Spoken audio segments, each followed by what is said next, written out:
ನಮಸ್ಕಾರ ಸ್ನೇಹಿತರೆ, ಸವಿ ಪಾಕಶಾಲೆಗೆ ಸ್ವಾಗತ. ನಾನು ಶೋಭಾ. ಇವತ್ತಿನ ವಿಡಿಯೋದಲ್ಲಿ ತುಂಬ ಸರಳವಾದ ವಿಧಾನದಲ್ಲಿ ಮನೆಯಲ್ಲಿ ಸಿಗುವ ಪದಾರ್ಥಗಳನ್ನು ಬಳಸಿ ರುಚಿಕರವಾದ ತೊಂಡೆಕಾಯಿ ಪಲ್ಯವನ್ನು ತಯಾರಿಸೋಣ.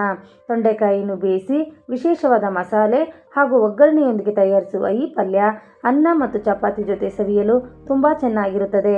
ಹಾಗಾದರೆ ತಡ ಮಾಡದೆ ಈ ರುಚಿಯಾದ ತೊಂಡೆಕಾಯಿ ಪಲ್ಯವನ್ನು ಹೇಗೆ ತಯಾರಿಸುವುದು ಅಂತ ನೋಡೋಣ.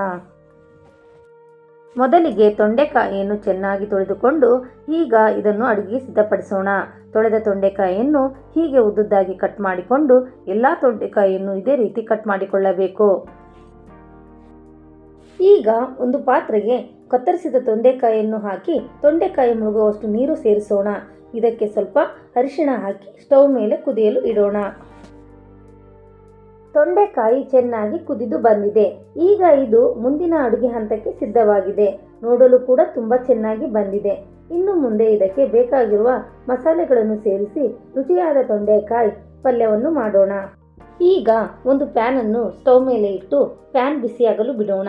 ಪ್ಯಾನ್ ಬಿಸಿಯಾದ ನಂತರ ಇದಕ್ಕೆ 1 ಸ್ಪೂನ್ ಜೀರಿಗೆ, 4 ರಿಂದ 5 ಒಣಮೆಣಸಿನಕಾಯಿ ಹಾಗೂ ಸ್ವಲ್ಪ ತಾಜಾ ಕರಿಬೇವನ್ನು ಹಾಕೋಣ. ಇವೆಲ್ಲವನ್ನು ಯಾವುದೇ ಎಣ್ಣೆ ಹಾಕದೆ ಕಡಿಮೆ ಉರಿಯಲ್ಲಿ ನಿಧಾನವಾಗಿ ಡ್ರೈ ರೋಸ್ಟ್ ಮಾಡಿಕೊಳ್ಳಬೇಕು. ಜೀರಿಗೆ ಚೆನ್ನಾಗಿ ಹುರಿದು ಸುವಾಸನೆ ಬರಬೇಕು. ಜೊತೆಗೆ ಒಣಮೆಣಸಿನಕಾಯಿ ಮತ್ತು ಕರಿಬೇವು ಕೂಡ ಸ್ವಲ್ಪ ಗರಿಗರಿಯಾಗುವವರೆಗೆ ಹುರಿದುಕೊಳ್ಳಿ. ಹೀಗೆ ಡ್ರೈ ರೋಸ್ಟ್ ಮಾಡಿದಾಗ ಮಸಾಲೆಗಳ ಸುವಾಸನೆ ಇನ್ನಷ್ಟು ಚೆನ್ನಾಗಿ ಹೊರಹೊಮ್ಮುತ್ತದೆ ಮತ್ತು ನಮ್ಮ ತೊಂಡೆಕಾಯಿ ಅಡುಗೆಗೆ ಒಳ್ಳೆಯ ರುಚಿ ಹಾಗೂ ಪರಿಮಳ ಸಿಗುತ್ತದೆ. ಎಲ್ಲವೂ ಚೆನ್ನಾಗಿ ಹುರಿದ ನಂತರ ಸ್ಟವ್ ಆಫ್ ಮಾಡಿ ಇದನ್ನು ಸ್ವಲ್ಪ ತಣ್ಣಗಾಗಲು ಬಿಡೋಣ.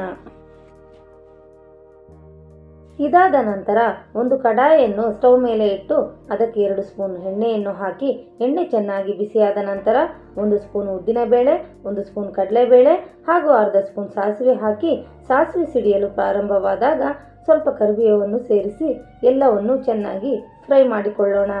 ಬೇಳೆಗಳು ಚೆನ್ನಾಗಿ ಹೊಂಬಣ್ಣಕ್ಕೆ ಬಂದು ಗರಿಗರಿಯಾಗುವವರೆಗೂ ಹುರಿದುಕೊಳ್ಳಿ. ಹೀಗೆ ಒಗ್ಗರಣೆ ಸಿದ್ಧವಾದ ಮೇಲೆ ನಾವು ಬೇಯಿಸಿಕೊಂಡಿರುವ ತೊಂಡೆಕಾಯಿಯನ್ನು ಈ ಒಗ್ಗರಣೆಗೆ ಸೇರಿಸೋಣ. ನಂತರ ಒಗ್ಗರಣೆ ಮತ್ತು ತೊಂಡೆಕಾಯಿ ಎಲ್ಲವೂ ಮಿಕ್ಸ್ ಆಗುವಂತೆ ನಿಧಾನವಾಗಿ ಕಲಸಿಕೊಳ್ಳಿ. ತೊಂಡೆಕಾಯಿ ಒಗ್ಗರಣೆ ಸಂಪೂರ್ಣವಾಗಿ ಸೇರಿಕೊಳ್ಳುವವರೆಗೆ ಚೆನ್ನಾಗಿ ಮಿಕ್ಸ್ ಮಾಡಿಕೊಳ್ಳೋಣ. ಈಗ ಒಂದು ಮಿಕ್ಸಿ ಜಾರಿಗೆ ಕಟ್ ಮಾಡಿಕೊಂಡಿರುವ ಅರ್ಧ ತೆಂಗಿನಕಾಯಿ, ನಾವು ಹುರಿದು ತಣ್ಣಗಾಗಿಸಿಕೊಂಡಿರುವ ಜೀರಿಗೆ, ಒಣಮೆಣಸಿನಕಾಯಿ ಮತ್ತು ಕರಿಬೇವನ್ನು ಹಾಕೋಣ. ಇದಕ್ಕೆ ಸ್ವಲ್ಪ ನೀರು ಸೇರಿಸಿ ತುಂಬ ನುಣ್ಣಗೆ ಮಾಡದೆ ತರಿತರಿಯಾಗಿ ರುಬ್ಬಿಕೊಳ್ಳೋಣ. ಈಗ ರುಬ್ಬಿಕೊಂಡಿರುವ ಈ ಮಸಾಲೆಯನ್ನು ಕುದಿಯುತ್ತಿರುವ ತೊಂಡೆಕಾಯಿಗೆ ಹಾಕಿ ಎಲ್ಲವೂ ಚೆನ್ನಾಗಿ ಒಂದಕ್ಕೊಂದು ಮಿಕ್ಸ್ ಆಗುವಂತೆ ನಿಧಾನವಾಗಿ ಕಲಸಿಕೊಳ್ಳೋಣ.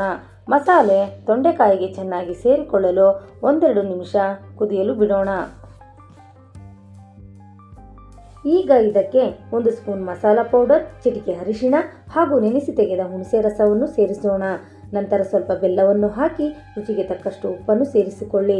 ಇದಕ್ಕೆ ಸ್ವಲ್ಪ ನೀರನ್ನು ಹಾಕಿ ಎಲ್ಲ ಪದಾರ್ಥಗಳು ಚೆನ್ನಾಗಿ ಕಲಸಿಕೊಳ್ಳೋಣ.